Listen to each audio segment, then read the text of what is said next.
Ketua DPP PDIP Puan Maharani kini tengah giat melakukan gerilya politik jelang pemilu 2024. Gerilya yang dibungkus diksi safari tersebut mendapatkan Puan sebagai ujung tombak dalam membangun komunikasi dan konsolidasi politik baik internal maupun eksternal partai. Rangkaian safari politik yang tengah dijajaki Puan jelas memberi kesan PDIP sebagai pengendali atau gerbong lokomotifnya. Kesan superioritas itu terasa nyata. Kecerdikan Puan mencermati dinamika dan mengamit ketua umum maupun parpol yang sedang dirundung masalah patut diacungi jempol. Salah satunya lewat pertemuan dengan Ketum Partai Golkar, Airlangga Hartarto yang sedang kalut akibat manuver internal Golkar menginisiasi munaslup dan proses hukum dugaan korupsi ekspor crude palm oil CPO di Kejaksaan. Pertemuan itu bahkan menghasil sebuah langkah konkret berupa pembentukan tim teknis antar kedua partai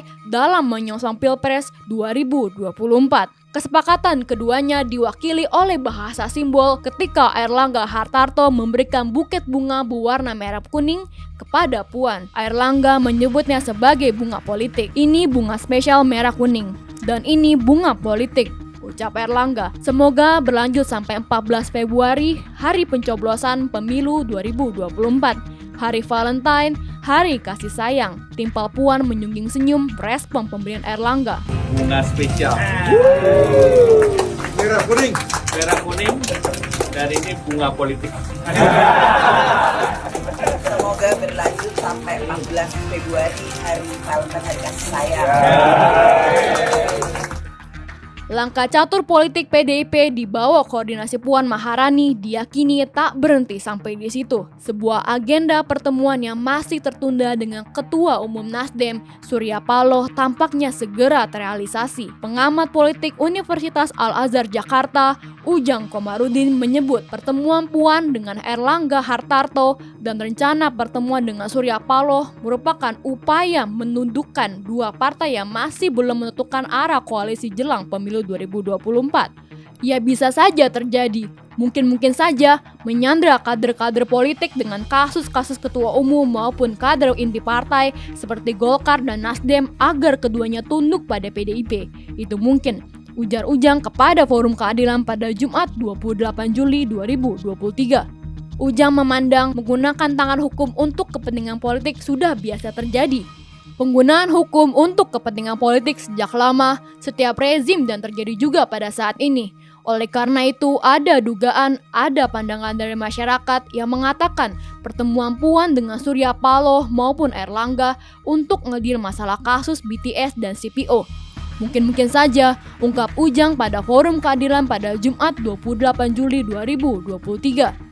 Secara belak-belakan, Ujang menyebut jika dari dua partai tersebut ada yang akan menyerah dan memutar arah koalisi mereka untuk bergabung dengan PDIP dan mengusung Ganjar Pranowo sebagai presiden. Dari dua kasus yang tengah bergulir dan bernuansa politik ini, Ujang juga menyebut hanya satu kasus yang berhasil ditaklukkan oleh penegak hukum. Ya, kelihatannya kasus CPO, karena kan Airlangga Hartarto masih belum tersangka, masih tersandra dalam kasusnya kan gitu. Sedangkan kalau kasus BTS itu kan Johnny J. Plate itu sudah tersangka, bahkan ditahan dan bergulir di pengadilan. Jadi kelihatannya yang ngedil itu di kasus CPO itu, sambungnya. Berbeda dengan Ujang yang menyebut pertemuan Puan dengan para petinggi partai kental dengan nuansa hukum yang tengah bergulir, pakar hukum pidana Universitas Trisakti Abdul Fikar Hajar membeberkan pendapatnya. Menurut Fikar, itu hanya persepsi saja. Ia berpendapat sebesar apapun unsur politik yang ada pada kasus BTS dan CPO, jika sudah ada alat bukti sudah ditemukan, maka akan tetap diproses hukum. Menurut saya, kasus CPO dan BTS ini sebesar apapun unsur politik, kalau secara yuridis tidak ada dukungannya, tidak jadi perkara itu. Seseorang bisa ditetapkan sebagai tersangka minimal ada dua alat bukti yang mendudukan dia sebagai tersangka. Sekarang ini ada intervensi politik. Sebesar apapun intervensi politik, kalau tidak ada dua alat bukti nggak jadi itu kasus, katanya saat dihubungi Forum Keadilan Jumat 28 Juli 2023.